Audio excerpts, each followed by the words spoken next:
அனைவருக்குமே வணக்கம். சற்று முன் கிடைத்திருக்கக்கூடிய ஒரு மிக மிக முக்கியமான செய்தி ஒன்று வெளியாகியுள்ளது. சற்று முன் தமிழகத்தில் துணை ராணுவம் குவிப்பு, செந்தில் பாலாஜி சிறையில் அடைப்பு, இது மாதிரி செய்திகள் வெளியே ஸோ இன்று காலை பார்த்தீங்கன்னா அதிரடியாக நேற்று இரவோடு இரவாக செந்தில் பாலாஜி அவர்கள் பார்த்தீங்கன்னா டெல்லிக்கு கடத்திய சம்பவம் பெரும் பரபரப்பையும் பெரும் அதிர்ச்சியை பார்த்தீங்கன்னா காலையிலேயே ஏற்படுத்தியிருக்கு. செந்தில் பாலாஜி அவர்கள் இந்த டாஸ்மாக் நிறுவனத்தில் ஒரு முக்கிய புள்ளியாக கொள்ளைக்காரராக தான் பார்த்தீங்கன்னா இப்போ ஒரு பேசும் பொருளாக மாறி இருக்கு இல்லையா. இந்தியா முழுவதுமே ஒரு பிரபலம் வாய்ந்த ஒரு அமைச்சர் அப்படின்னாலே இந்த கொள்ளை வழக்கில் செந்தில் பாலாஜி அவர்களுடைய பேர் தான் வந்திருக்க மாதிரி சாதாரணமே விமர்சனங்கள் எழுப்பி வந்திருக்கக்கூடிய நிலையில் தான் இப்போ அதிரடியாக செந்தில் பாலாஜி அவர்களை இரவோடு இரவாக பார்த்தீங்கன்னா அதிரடியாக தூக்கிய சம்பவம் தான் பெரும் பரபரப்பையும் பெரும் அதிர்ச்சியை ஏற்படுத்தியிருக்கு.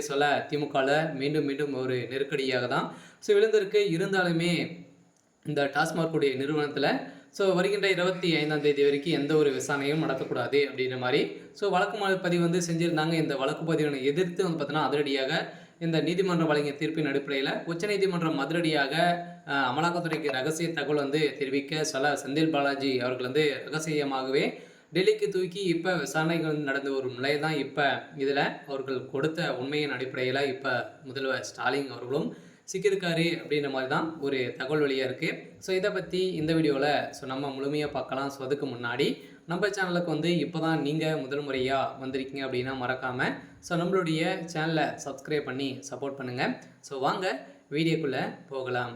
அதை பார்த்தீங்கன்னா இப்போ தமிழகத்தில் வரலாற்றிலேயே முதல் முறையாக பார்த்தீங்கன்னா டாஸ்மார்க்குடைய நிறுவனத்திலும் அதே மாதிரி டாஸ்மார்க்குடைய ஊழியர்கள் அவருடைய டாஸ்மார்க்குடைய கடைகள் நிறைய திமுக சேர்ந்த அமைச்சர்களுடைய டாஸ்மார்க்குடைய ஆலைகளும் ரைடுகள் நடந்தது. அதே மாதிரி செந்தில் பாலாஜி எம்பி ஜெகத்ரட்சன் இருவருடைய சம்மந்தப்பட்ட 20க்கும் மேற்பட்ட அவருடைய நண்பர்களுடைய வீட்டில் ரைடுகள் நடந்தது. இந்த ரைடின் அடிப்படையில் எக்கச்சக்கமான முக்கிய ஆவணங்களாக இதில் சிக்கியிருந்தது. இந்த ஆவணத்தின் அடிப்படையில் செந்தில் பாலாஜி தரப்புகள் பார்த்தீங்கன்னா இப்போ அதிரடியாக நேற்று இரவு தூக்கிய சம்பவம் இப்போ விசாரணைகள் அமலாக்கத்துறையால் பார்த்தீங்கன்னா நடந்துட்டு இருக்கு. இந்த விசாரணை அடிப்படையில் தான் இப்போ பார்த்திங்கன்னா செந்தில் பாலாஜி அவர்களுடைய கதை ஒட்டுமொத்தமாக முடிந்திருக்கு.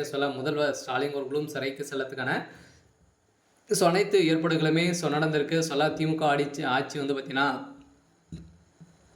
இன்னைக்கா நாளைக்கா அப்படின்ற மாதிரி தான் இருந்துட்டு வந்திருக்கக்கூடிய நிலையில் இப்போ செந்தில் பாலாஜி அவர்களுக்கு 25 ஆண்டுகள் சிறை தண்டனை விதிக்க போகிறதாக ஒரு தகவல் வெளியாகிருக்க வருகின்ற நிலைகள் தான் பார்த்தீங்கன்னா இப்போ அதிரடியாக செந்தில் பாலாஜி அவர்கள் கதறிய சம்பவம் பெரும் பரபரப்பை ஏற்படுத்தியிருக்கு. அதனால் வருகின்ற சட்டமன்ற தேர்தலுக்குள்ளே செந்தில் பாலாஜியுடைய கதையும் அதை திமுகவுடைய கதையும் ஒட்டுமொத்தமாக முடிக்கக்கூடிய அளவுக்கு தான் இப்போ சம்பவம் மேலே சம்பவம் நடந்திருக்கு.